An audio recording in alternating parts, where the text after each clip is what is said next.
Welcome to the Jaylee Show. This week's a little bit different because we've had a guest who hasn't been able to make it. So yesterday I posted out onto all of the social media channels, basically asking you for your questions. Thank you, first and foremost, for all of the response. We've had loads and loads of questions, and I'm going to do my best to kind of get to all of them in the next 20 or 30 minutes. First up, let's just jump straight in. Right, this is from Andy Ramgolin. And what he said was, what is the best tool to manage podcasts in a similar fashion to Hootsuite? I know there are a few tools out there. Firstly, Andy, you're the man. Thank you very much for your question. So Hootsuite obviously is a social media scheduling tool.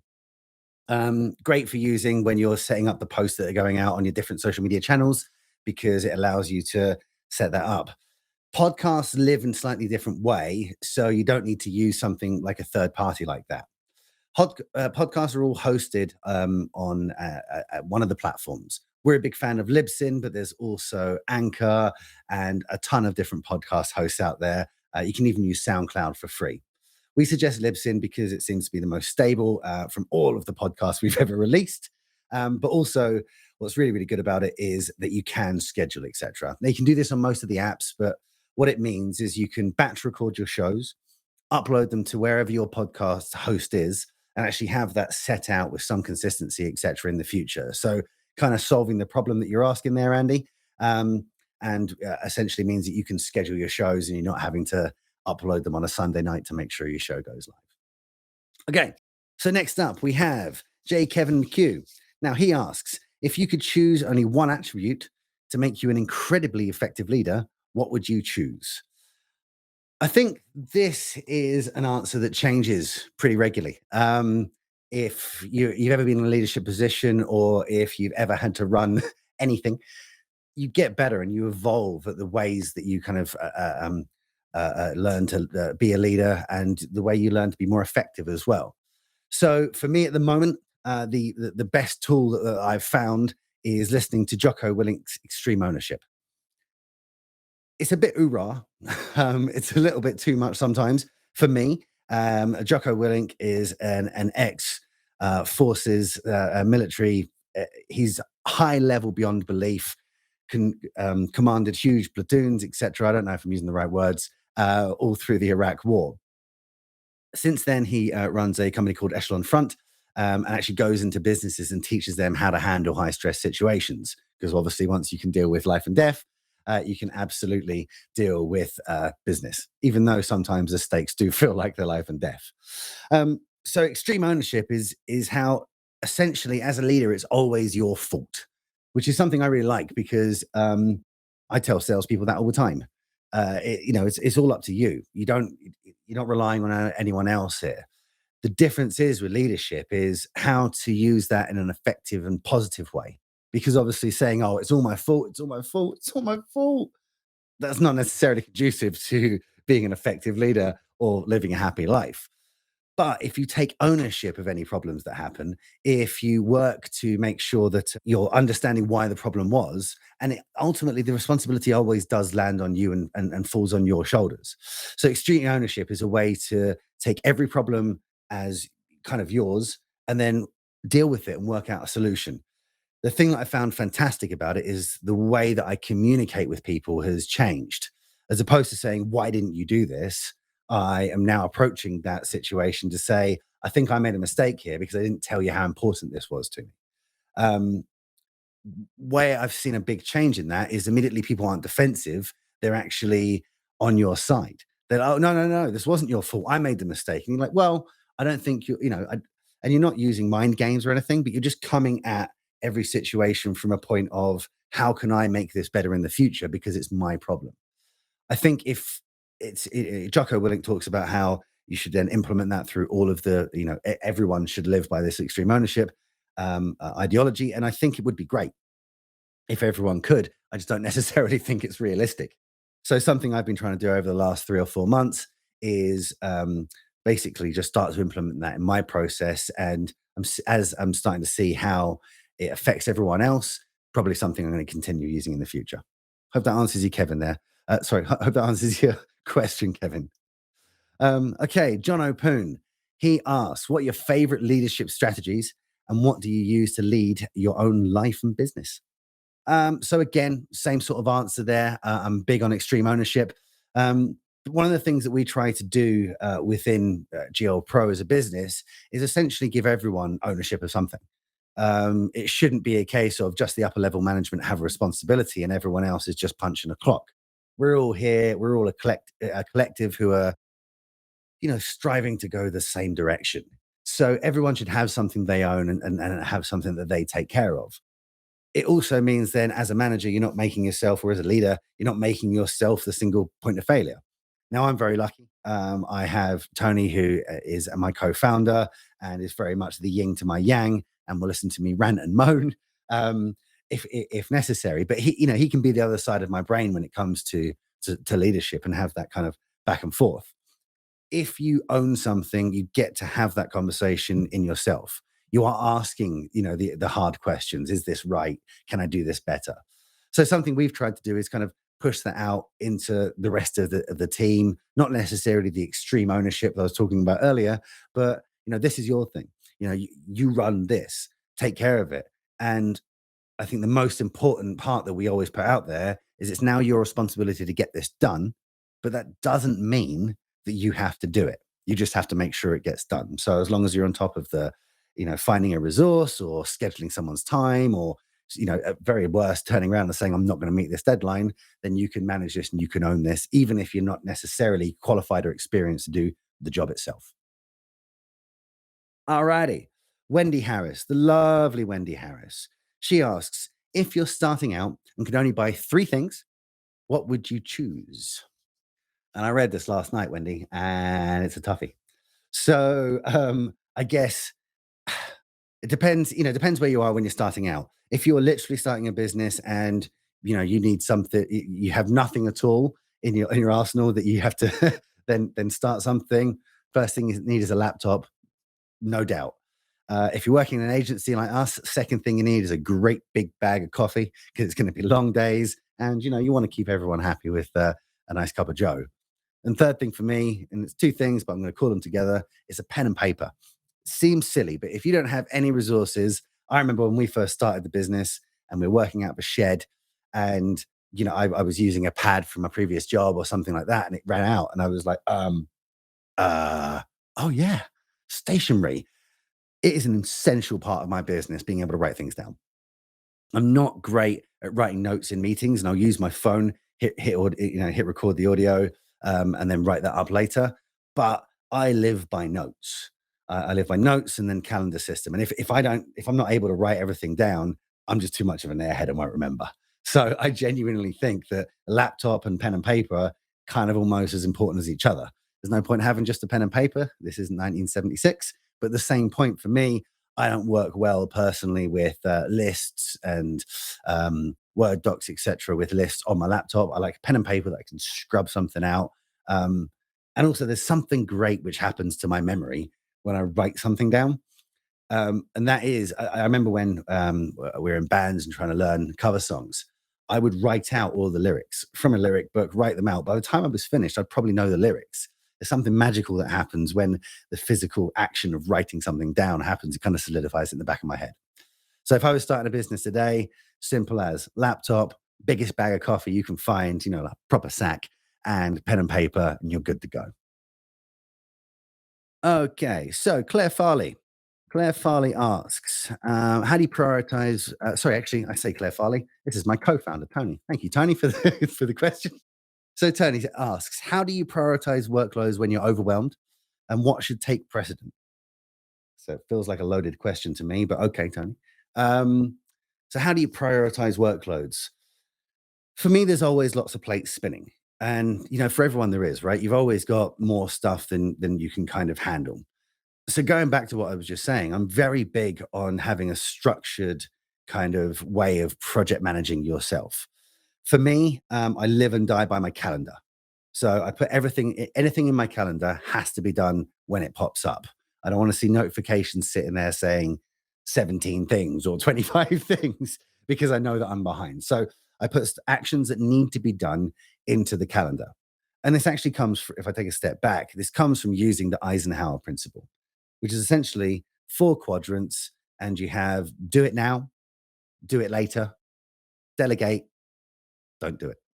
So I kind of live by that. So something I have to do and I have to do now will essentially live on my list. So I'll have that written on my list. And then I know each day I just have to tackle that list, everything that's on the list. If while going through that list, I then find something which actually I don't need to do that till next Thursday, or I can't do that until next Thursday, I put it in my calendar, it's off the list. So essentially, if we go back to the Eisenhower matrix, I've taken it out of now and put it in later, but it's scheduled and it's diarized. As workloads get really heavy and really hard, the most important thing for me is to stick to this system of writing out everything I need to do, then diarizing it into the calendar, living by that calendar. So every night I look at my calendar, see what I've happen to have happening tomorrow. Um, Dress accordingly, bring the right stuff, have a think beforehand if I need to, but I know what's there. If I have space in my calendar where I don't necessarily have, any tasks to do, bam, I can move over to my list and tackle what I need to do today and get through that list. If I'm finding things are on my list for a little bit long, then I'll hang on, it's been on my list all week. I'll put it into my calendar as an event that I have to tackle. So that is basically how I prioritize my workloads. What takes precedent? Project by project. You'll know what takes precedent. If something needs to be done now, get it done. I guess it's really the way to deal with what takes precedent is making sure at the end of every meeting, at the end of every time when you're given a task, what is the next step? If you don't know the next step, you're not going to be able to plan it properly. You're not going to be able to get it done. If the next step is I need this in 3 hours, like you need to get it done right now. If the next step is I'm going to need this by the end of the year, cool. I'm going to diarize that for 6 months' time. So try and walk out of each meeting or each anything. If you have something to do afterwards, what is the next step? When does it need to get done? And that will kind of tell you what takes precedent by itself. Oh, as I said before, the lovely Claire Farley has asked, is a successful sales process different if you're selling a service or a product? I would say no. And I've sold both. And I've sold both at the same time. In my previous life, I worked in an IT reseller called Network Utility Systems Limited. And shout out, great guys, if you need security or networking. And there we would sell, but a combination of hardware or product and services. So lots of time, we're not just selling a firewall, but someone to come and implement that firewall and that security policy, etc. Personally, I don't think the sales process is any different because you're ultimately, you're working with someone who's going to buy your product. That person is a person. The sales process should stay the same. The only thing that's different is obviously services. When you sell a product, it's sold. There's your thing. Great. Talk to you next time you need a thing. Whereas when you sell a service, the only addition to the sales process is you should be more of an account manager. Because if you are handing that over to other people in your team, you're as a salesperson, you're the person who's going to have to call them back in 3 months, 6 months, a month, whatever, and talk to them about the next idea or talk to, help them. So if you've handed over a piece of work that you've sold to the team, that's great, fantastic. But then make sure that you're keeping in touch with the team. How's the project going? If there's troubles, you should know. And then you should be speaking to your client and making sure they're happy with everything that's going on as well. Because ultimately, when everything's said and done, the person who gets it in the neck is the person who sold it for them, sold it to them, basically. So do try and make sure that you're, the addition, if you're selling services, is that you're actually part of that process in the least way possible. You don't want to put roadblocks and start messing with the team who are trying to deliver. But at the same point, you just want to know that you're up to date. And, if you can take information to the client to say, hey, it's taking a little bit longer, or good news, it's done quicker. It's a really good way of you continuing to build your relationship. And you don't want to be kind of out the process at all when something happens wrong with the service. And then all of a sudden you have to firefight. Right. The epic Guy Levine says, how can you repurpose content to make use of what you create? If only I'd talked about that before. So finally, a question I'm fully able to answer. How do you repurpose content? I guess the question really is, how is your audience consuming your content? And by that, I mean, if you're writing a lot of blogs or written posts and you're getting great reactions, you're getting, a really good engagement. Is there a segment of people out there who don't read? And I don't mean that like they can't, but I mean that, they're not interested in reading a blog. They want to consume that content, but they're not someone who will sit and read. Maybe they drive to work or they cycle to work. If that's the case, then sticking to one type of content, say written content, is going to kind of hinder you in the future because you're not going to be able to essentially get a hold of all of those other people. So what I would say is before creating the content, think about your audience. Think about your audience and what they are going to want to consume, because that is it should inform you about how to then create or repurpose content. When it comes to repurposing content, starting high is easier to go low. But what I mean by that, it's harder to take written content and make it audio, make it video. It's easier to take audio or video content and then write about it, because a lot of the time, essentially, like this video now, will have 30 minutes of me rambling on. That's an awful lot of time for someone to write a blog about. If you do that, and if you start with video, it's very, very easy to take video, pull the audio. Great. You could have something like a podcast, or you could put an infographic and use that audio as the voiceover or an animation or something. You can then get someone to write essentially either a transcription or a blog around what's said, and you've created 3 pieces of content from one simple video. Now, going the other way is completely possible. You could write a great blog and then go and create the video and the audio as well. But from experience, we found it's kind of easier to go that way. And by the end of doing a video, which is kind of easier thing to do, you've probably got the ideas in your head really solidified so you can go and write a great blog. Dead air. Okay, so Adrian Leatherhead asks, top tips for getting the most out of networking events and or trade shows. Coffee, loads of coffee. Okay, so networking events and trade shows, kind of two separate things. So let's talk about networking events first and foremost. They can be really tough, right? It's just like any party you've been to where it's a big group of people. People end up staying in little cliques and little groups. Same thing is with networking events. If you see someone then great, you're going to go and like spend time with them. I think the most powerful thing to do at networking events is don't allow yourself to get caught in that. Just because you know some people, or you started a conversation, don't necessarily then just stay in that group for the entire day. You're there to network. Everyone finds it awkward. What I used to do to kind of get out of that, be like, great, thanks, it's great conversation. I'm going to go and speed date and go and see someone else. Leave that group and just walk up and kind of be bold and brash and go hi to another group, and hopefully they'll respond well. Or same thing, if you're at the bar getting a drink, just keep talking to people. Be as open as you are to your friends. And the thing to remember about networking events, unless you're someone like me who doesn't really worry about that sort of situation, is kind of overly confident in a networking event, everyone finds it really, really hard. Like I get really nervous beforehand and I'm used to it. Everyone finds it really hard. No one wants to be like, hi, will you be my friend? Because it's weird and we haven't done it for years. So be really open. Have conversations with people. Everyone wants to talk to everyone when you're at a networking event, especially if you're paid to be there. So, make sure you do the rounds, go and try and be part of all the groups you can be. It's as awkward as anything, but everyone should be nice. Now, trade shows, different vibe. I've done a lot of exhibitions, an awful lot of exhibitions in the past. And when you're really, really successful is when you're just high energy, because you have to think everyone's walking around and everybody wants a piece of your time, right? And some people will only go for the merchandise, or some people will go specifically to see that one stand with that one solution on it, or people have gone just to see what's out there. You're there to sell. Everybody knows that. So, try and engage each person as they go past, and also think about the rhythm of a trade show.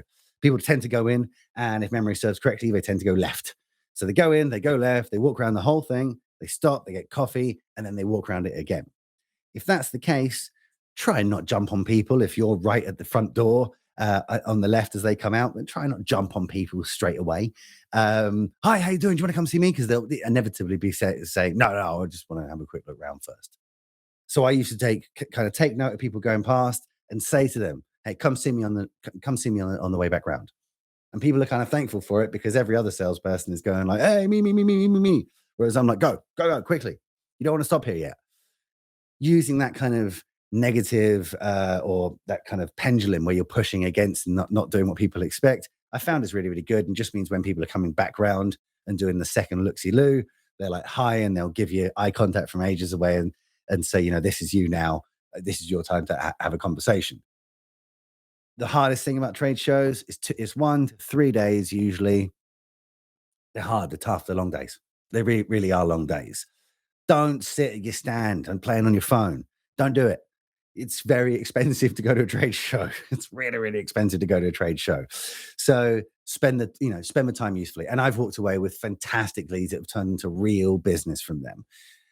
I've also walked away with terrible leads that have become nothing, but that is the nature of what you're doing.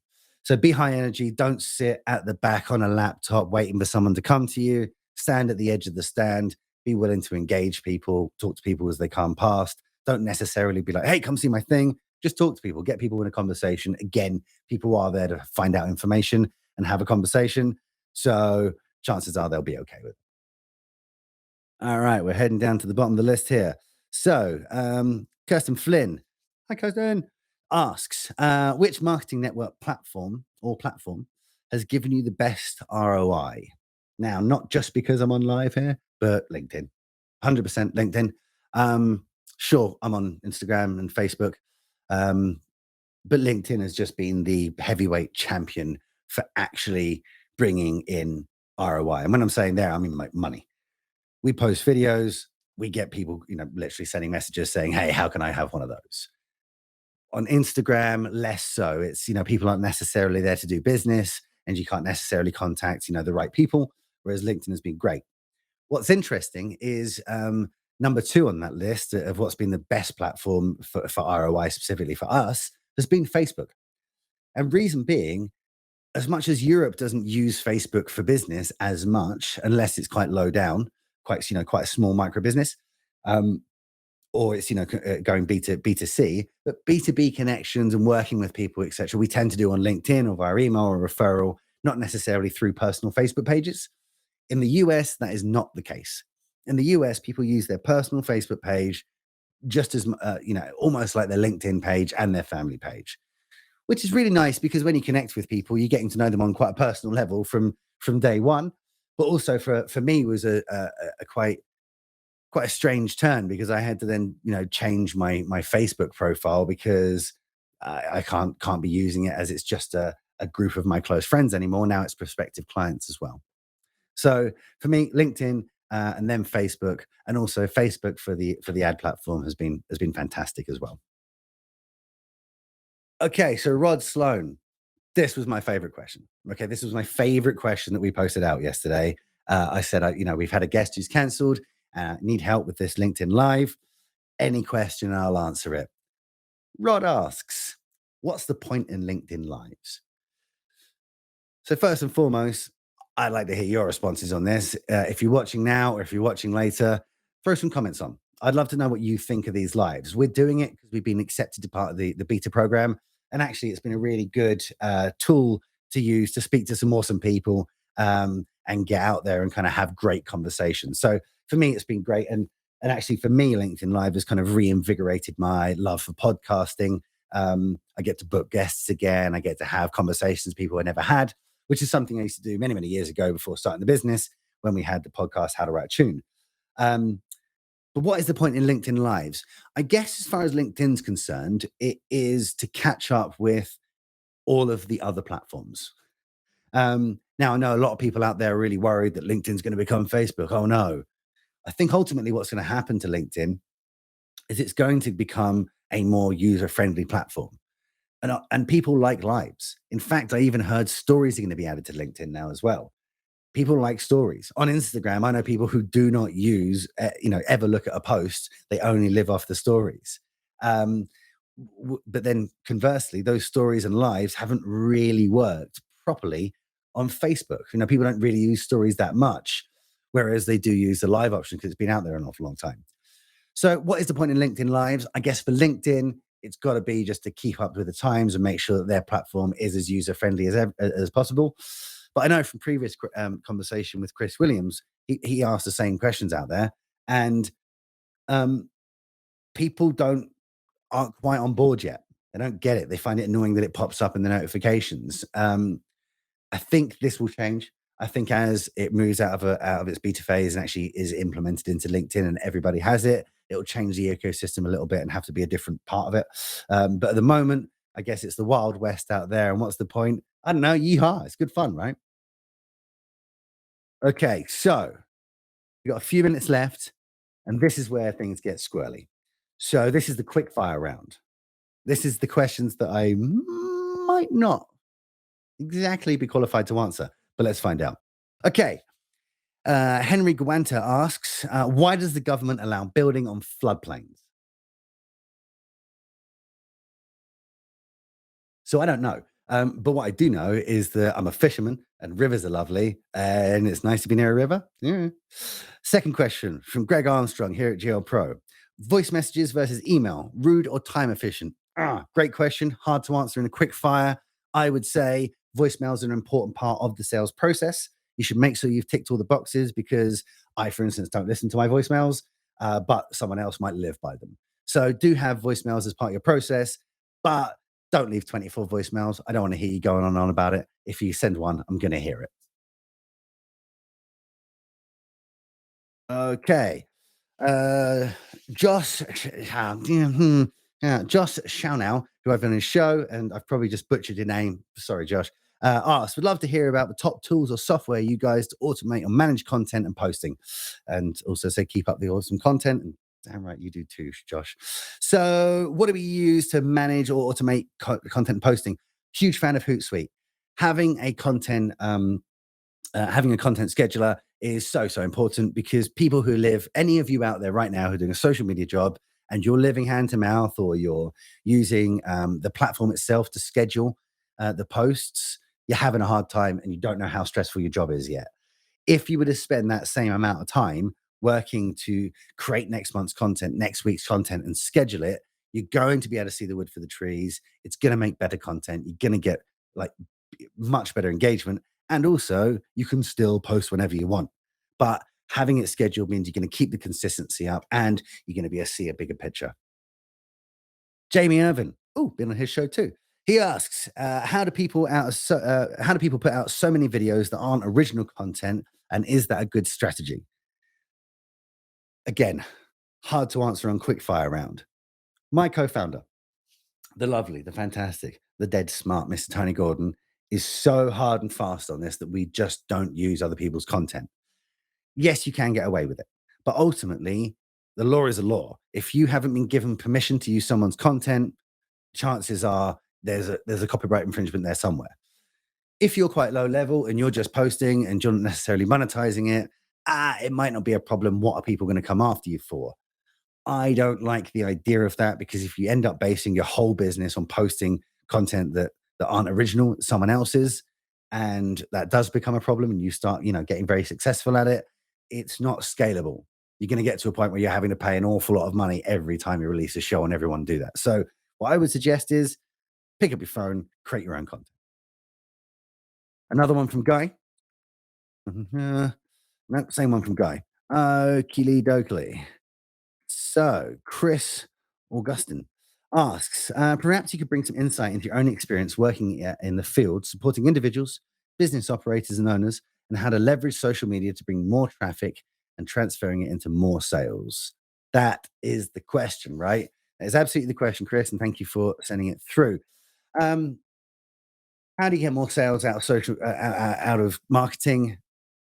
Is like an age old question. Just people think it's changed because there's social media now. Um, Actually, it's not the case. So, what you want to do is think about your marketing release in the same way or how that's going to back up your sales team. Okay. So, what I mean by that is don't have marketing and sales as two separate entities who are kind of, you know, attend the same meetings now and again, but aren't really helping each other out. Just don't do that. Marketing should be intrinsically working with the sales team, right? And asking them, they're having the conversations, they're speaking to people, right? You should ask them what the problems are that their clients are facing. They're in the front line, they're going to have more of an idea. I've seen tons of marketing teams beforehand in previous lives that will have their idea, get it signed off, the sales director agrees, woohoo, and they will do that for months and months and months without the sales team really being involved or, more importantly, bought in. What I would suggest is include those salespeople into the marketing. It's so easy to create video. It's so easy to create really good video as well. Um, so, include them in it. Start using marketing and speaking to salespeople and asking them how they do it. And then you'll start to see them then move back and forth. If you're just using marketing, hunker down and get ready for the long haul because it's not quick. We post videos out now, like, as I was saying beforehand, and we will get like, bam, people asking, oh, can I have that too? It just wasn't the case for 18 months. We released every day. This is the Daily Show because I used to do this every day, but it just wasn't sustainable. I just couldn't do it every day. I didn't have time. I've got a job to do, right? So we've been very consistent, and at least every week I'm releasing some videos every single week. And for 18 months, there wasn't a huge response. We were getting more engagement, we were getting more likes, and then all of a sudden, we started to get actual, inbound messages coming through. We actually had that early on as well. Early on, we had people, when we first started releasing videos, every video was getting kind of contact. But now we're getting to a point where when we send them out, we're getting genuine kind of leads come through and people saying like, hey, I saw your video. I love it. How do I have that? The only way we've got there through marketing alone is just consistency, and it's a long haul. So I would definitely say work with your sales team in the short term. Try and make sure that you're including whatever they want and what their focus is into the marketing to support them, and don't have marketing and sales running in two different tracks. And finally, of the speed round is Morris Wahab, who asks, how do you differentiate a salesperson selling for commission from a salesperson selling to respond to a need? So how do you weed out the greedy ones, I guess you're asking? Um, I think this actually falls on the business. Okay, I think it falls on the business. You can tell when you're talking to someone or interviewing a salesperson, you can tell what kind of person they are and what sort of focus they have. Ask them questions in the initial interview about who they are. Give them some scenarios. Try and weed out, people who just want to make the extra buck. Then again, it all depends on your kind of strategy. You might be happy for your salespeople to go out there and just make as much money as possible. We don't care about client retention. If you do care about client retention, I've always personally really, I've liked to employ salespeople who have a customer service background because they know how to talk to people, and ultimately they become really, really good account managers. Whereas people who are just striving for commission and hungry for the sale tend to be, new business, new business, new business, new business. The magic point is when you find someone who has a bit of both. You want someone who's nearly knocked over the camera. You want to focus on someone who is like desperately focused, so focused on hitting their number and their commission, and at the same point will make sure that every single sale the client is getting exactly what they need. Find that person, and quite frankly, send me their number because they're very hard to find. How do you differentiate in an interview? Make sure you're asking the right questions. During probation, make sure you're keeping an eye on all new salespeople. Make sure they're doing the right thing, but also build a culture. If you've got a great service, if you've got a great product and you're proud of it, then your salespeople should be taking that out to the world. Simple as that. They should be taking that culture and that feeling out there, and then they won't be just hammering on for commission. They will be looking to kind of solve the client's problem. So there it is, guys. Bam, 34 minutes of me blethering along straight at you. I hope you found some value. Thank you to everyone who posted questions. This was a last minute panic stations. How are we going to do a show tomorrow? And you've really, really made it a great show for us. So thank you for your questions. I so appreciate it. For all those people who also posted questions and I wasn't able to get to them, I'm sorry, but I will send you responses individually. Catch us in a couple of weeks for another Daily Show. In the meantime, take it easy.